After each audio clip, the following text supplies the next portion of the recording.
Hey everyone, wow, the sun is really bright. Okay. Today's video is a little different. I have been dealing with all my emotions because of my sister, who is now close to 8 months pregnant, going into the hospital every day as an infectious diseases doctor. And myself and my family have said, stop working. It's not just you impacted, it's my future nephew, my mom's future grandson. And she's like, you guys don't know all the facts. We're being very careful. And the media has shared so much information that isn't even true or factual. And she's actually agreed to do this Q&A because she wants people to be informed. I am going to call her in and do a FaceTime Q&A, and hopefully all of us just learn a little bit more and are a little more educated about everything happening in the world today. Okay, Monty, let's do this. First and foremost, I'm shocked you said yes, but thanks for doing it.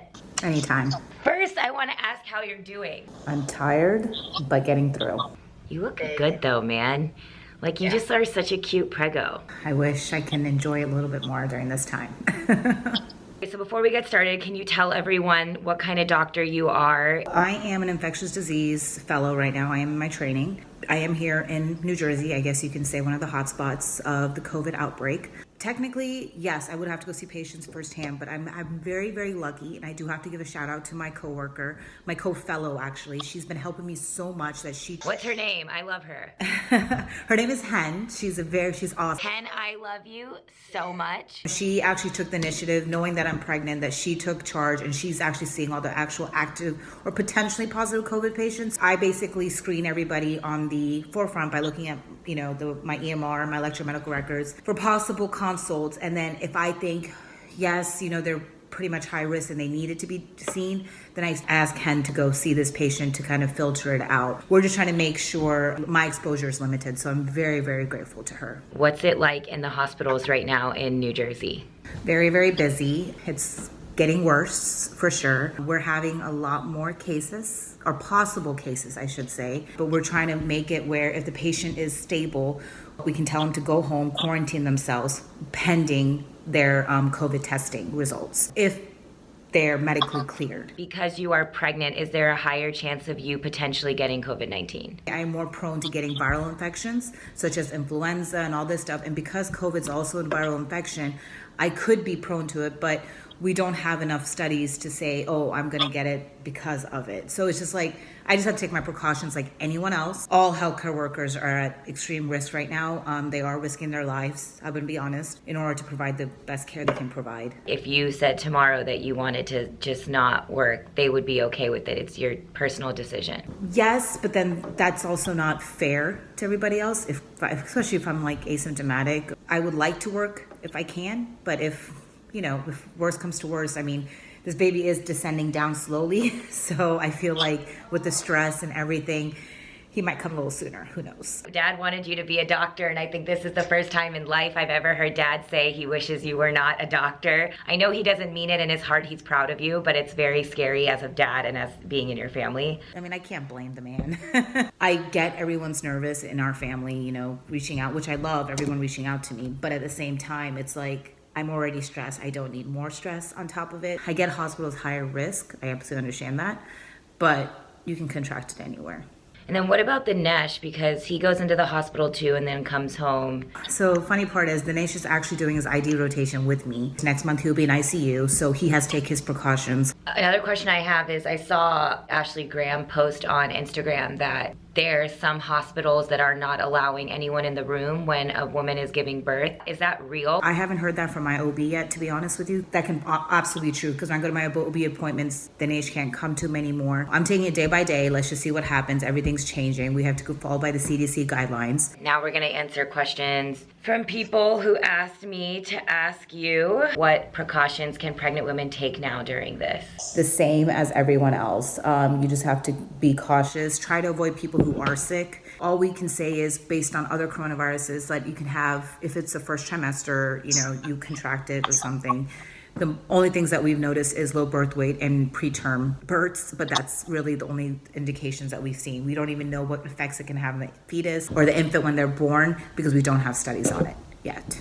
should I be wearing a mask when I go to grocery stores? It's more for you spreading it to other people. Like if you're sick and you're sneezing and you're coughing, it's not going to prevent you from getting it, because you have to remember, even though you're wearing a face mask, your eyes are still exposed. And you're taking away from the people who are on the front lines that actually need these masks. There's not enough medical supplies, right? We're actually running short of masks, as well as our personal protective equipment as well, for our gowns and stuff. A lot of places are running out of ventilators, and it's getting really difficult for a lot of us.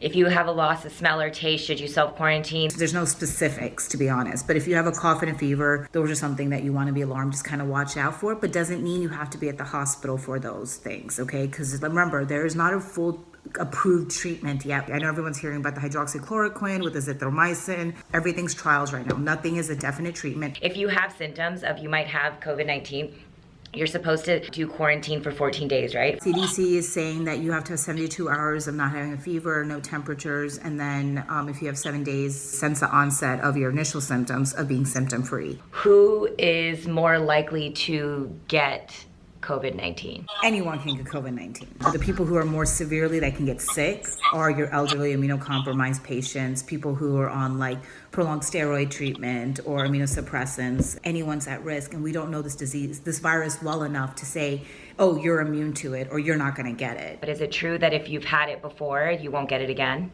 We don't have enough studies on that yet. So coronavirus has been in the air for a while, but this is just a different type of coronavirus. There's different strains of coronaviruses.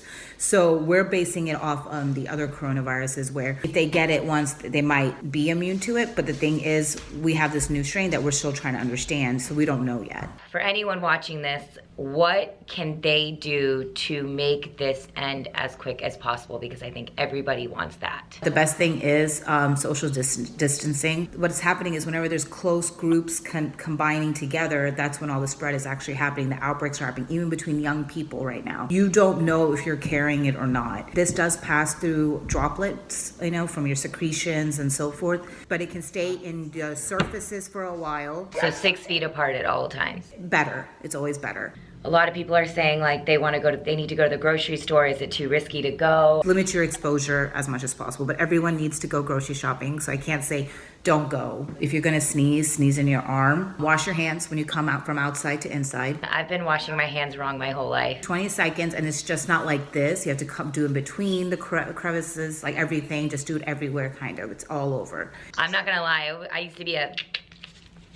Yeah. Soap and water is always the best form. Wiping down your phones, because your phones touch things. Yes. Your phones is the dirtiest thing, by the way. So make sure you guys do that as much as possible. Any preventative measures besides washing hands and social distancing? Yeah, so when I come from the hospital, I go straight to downstairs, put my clothes that I wear for the hospital in the washing machine, and I go straight into the shower. When do you think all this is gonna go away? We don't know. It can still be in the air. People are saying that, the cold makes it worse, but when summer comes on, it'll go away almost like other viruses do. But we can't say that's gonna be the actual definite answer. How do people stay hopeful? This is not me asking as a doctor. This is me asking as your sister. There's always light at the end of the tunnel. That's all I can say. I know it's hard to be positive during this time, but there's nothing, what else can we really do at this time? For me, I'm trying to see this as a silver lining of it's forcing me to slow down. We're so lucky and privileged that we have people like you have Dinesh, I'm here with Jay and Radhi. I know not everybody has that. And for people like that, I really think it's important that everybody recognizes that they're not alone and they find ways to have a community. I'm just trying to do more of the things that I wish I could have done. And that includes connecting with the people in my community that I couldn't do before. I think the key thing is nobody panic, but be alert and cautious and be a human and kind and courteous. You don't need to buy 2 or 10 dozen eggs. They're gonna get spoiled, people. Be considerate of your neighbor as well. The people in your life, if it's not gonna hurt you, it could hurt somebody that you know. And if not them, just another person. There's a human life at stake here. So many questions people are asking. Look, I'm not a healthcare professional, but how can I help? And it seems like the best way people can help is stay home. Yes. And make donations where you can. I'll link down below some sources that, like Live Tinted, we're donating a percentage of our sales for the month to Coronavirus Relief Fund. It's gonna get worse before it gets better, and the only way it's gonna get better is if people actually listen to everything the CDC says to do. Exactly. And then basically a big chunk of people are just saying, it's not a question, we're so grateful for you, thank you for everything you're doing. It's crazy, man, you're a real hero. Can I see the baby bump? He's so big. Can't wait to meet you. Okay, thanks, Monty, for taking the time. Go rest. Anytime. Go rest, eat up. Wash hands, take showers, just be safe. Love you, bye. All right, bye. So I hope you guys found that informative and helpful. Talk about that phrase, like what's that phrase? Not all superheroes wear capes. My sister wears a lab coat. For every healthcare professional out there doing the damn thing, thank you. We are so grateful for all of you. Let's all continue to stay informed and share the facts and stay positive and spread kindness in the world. I've been trying to share more things on Instagram that are positive and happy because they make me happy. Thank you guys so much for watching, and be sure to subscribe to my channel if you haven't already done so. What other content and during this time do you want to see? Comment down below, I will respond, and I love you guys. Stay safe.